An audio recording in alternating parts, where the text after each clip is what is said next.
আগে কৃষি বিশ্ববিদ্যালয় অর্থাৎ শেরেবাংলা কৃষি বিশ্ববিদ্যালয় ক্যাম্পাস, যেটি শেরেবাংলা নগরে, সেখানকার শিক্ষার্থীরা এরই মধ্যে এই যে কৃষি ডিপ্লোমা শিক্ষার্থীদের যে আন্দোলন, সেই আন্দোলনের বিরোধিতা জানিয়ে মূল ফটকের বাইরে অবস্থান করছেন এবং এক ধরনের উত্তেজনকর পরিস্থিতি এই মুহূর্তে আপনি নিশ্চয়ই দেখতে পাবেন যে তারা ভেতরে ঢোকার চেষ্টা করছেন, যে সেখানে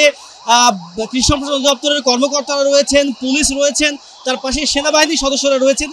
তারা সেই সমস্ত ব্যারিকেড কিংবা সেই সমস্ত বাধা টোপকে কিন্তু এই যে কৃষি বিশ্ববিদ্যালয়ের যে কৃষি সম্প্রসারণ দপ্তরের যেই মূল ফটক, সেটি ভেঙে ভেতরে ঢোকার চেষ্টা করছেন। তবে মূল ফটকটি যদি কোনো মতে ভেঙে ফেলা হয়, ভেতরে যে সমস্ত শিক্ষার্থী রয়েছেন, কৃষি ডিপ্লোমার শিক্ষার্থী যারা সকাল থেকেই আন্দোলন চালিয়ে যাচ্ছিলেন, তাদের সঙ্গে কিন্তু এক ধরনের মুখোমুখি কিংবা সংঘর্ষ হবার যেই সংখ্যা, সেটি কিন্তু রয়েছে এবং সেই রকমই খুব একটি মুখোমুখি অবস্থান এই মুহূর্তে আমরা দেখতে পাচ্ছি। আমরা 10 মিনিট আগে শেরেবাংলা কৃষি বিশ্ববিদ্যালয়ের শিক্ষার্থী যারা এসেছেন তাদের সঙ্গে আমরা কথা বলছিলাম। তারা 10-20 মিনিটের একটি আলটিমেটাম দিয়েছিল পুলিশ এবং সেনাবাহিনীকে, এবং সেনাবাহিনী তাদেরকে বারবার করে নিষেধ করেছে। সেনাবাহিনী তাদেরকে বারবার করে, এই মুহূর্তে দেখতে পাচ্ছি সেনাবাহিনী এর মধ্যে অ্যাকশন নিয়েছে, পুলিশও অ্যাকশন নিয়েছে, কেননা এই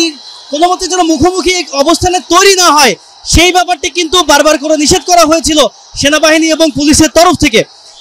সেই আলটিমেটামের যে সময় ছিল 1:55 মিনিট, সেই সময়টি পেরিয়ে যাওয়ার পরেই কৃষি বিশ্ববিদ্যালয় থেকে আসা যে সমস্ত শিক্ষার্থী যারা কিনা এই আজকে কৃষি ডিপ্লোমা শিক্ষার্থীদের দাবির বিপক্ষে যারা আজকে অবস্থান নিয়েছেন এবং যেটি বলছিলেন যে তাদের দাবি অযৌক্তিক, এবং সেই অযৌক্তিক বলে যে বিরোধিতার জায়গা থেকে আজকে যে কৃষি সম্প্রসারণ দপ্তরের সামনে তারা অবস্থান নিয়েছিলেন, আর সেই পরিস্থিতি কিন্তু এখন এইরকম একটি উত্তপ্ত এবং এইরকম একটি সাংঘর্ষিক পরিস্থিতির দিকে এগিয়ে গিয়েছে। কেননা কৃষি বিশ্ববিদ্যালয়ের শিক্ষার্থীরা এর আগে তারা 20 মিনিটের আলটিমেটাম দিয়েছিল এবং তারা বলেছিল যদি 20 মিনিটের মধ্যে এই যে ফটকে যারা ভেতরে অবস্থান নিয়ে আজকে কৃষি সম্প্রসারণ দপ্তরের কার্যক্রম যে ব্যাহত করেছে এবং সেখানে যে কোনো রকমের কার্যক্রম হতে দেয়নি, কোনো কর্মকর্তাকে যে যেতে দেওয়া হয়নি, সেই ব্যাপারটি যারা বন্ধ রেখেছে, সেই বন্ধ রাখবার ফলে তারা বারবার করে বলেছিল যে তারা যেন সেই কর্মসূচি থেকে নিজেদেরকে প্রত্যাহার করে এবং যেন এই মূল ফটকটি ছেড়ে দেয়, এবং সেনাবাহিনীকে তারা বলেছিল যে এই দুইটার মধ্যে যেন তাদেরকে এখান থেকে সরিয়ে দেওয়ার ব্যবস্থা করা হয়। কিন্তু সেনাবাহিনী এবং পুলিশ আসলে সেই অর্থে তাদের বক্তব্য অনুযায়ী সেরকম কোনো পরিণতির দিকে আসলে যায়নি। তারপরে কিন্তু তারা এই যে মূল ফটক ভেঙে কৃষি অধিদপ্তরের ভেতরে ঢোকার একটি প্রচেষ্টা, এবং তাদেরকে বেশ রকমের পরিষ্কারভাবে আপনি দেখতেই পাচ্ছেন যে এরকম একটি পরিস্থিতিতে কোনোভাবে যদি কৃষি বিশ্ববিদ্যালয়ের শিক্ষার্থীরা এই কৃষি অধিদপ্তরের এই মূল ফটক ভেঙে ভেতরে প্রবেশ করে কিংবা প্রবেশ করতে পারে, তবে নিঃসন্দেহে একটি সংঘর্ষের সৃষ্টি হবে, যেখানে ভেতরে যারা রয়েছেন তাদের সঙ্গে চূড়ান্তভাবে এক ধরনের মুখোমুখি অবস্থা তৈরি হবে, এবং সেই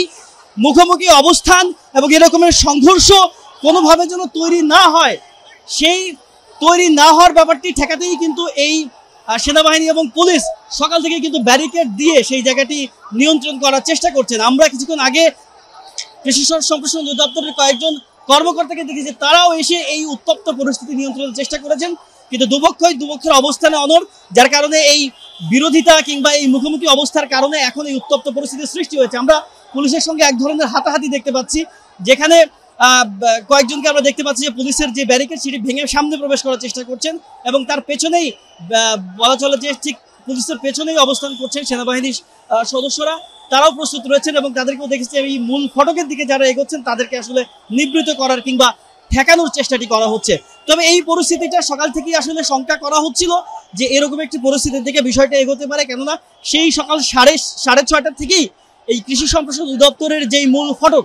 সেই ফটকে অবস্থান নিয়েছিলেন এই কৃষি ডিপ্লোমার পক্ষে যারা আন্দোলন করছেন, অর্থাৎ গতকাল যারা শহীদ মিনার থেকে ঘোষণা দিয়েছিল আজকে তারা এই কৃষি সম্প্রসারণ অধিদপ্তরের মূল ফটক তারা বন্ধ রাখবেন এবং অবরোধ করে দিবেন। এবং সেই অবরোধের ব্যাপারটা আমরা দেখেছি যে এখন দুপুর 2টা পেরিয়ে গেছে, এখন পর্যন্ত যেই সরকারি অফিসের যে সময়সীমা, সেই সময়সীমা পেরিয়ে যাওয়ার প্রায় চূড়ান্ত সময়ের কাছাকাছি, সেই সময় পর্যন্ত তারা পুরো কার্যক্রম বন্ধ রেখেছে। এমনকি আমরা কিছুক্ষণ আগের বুলেটিনে যেমন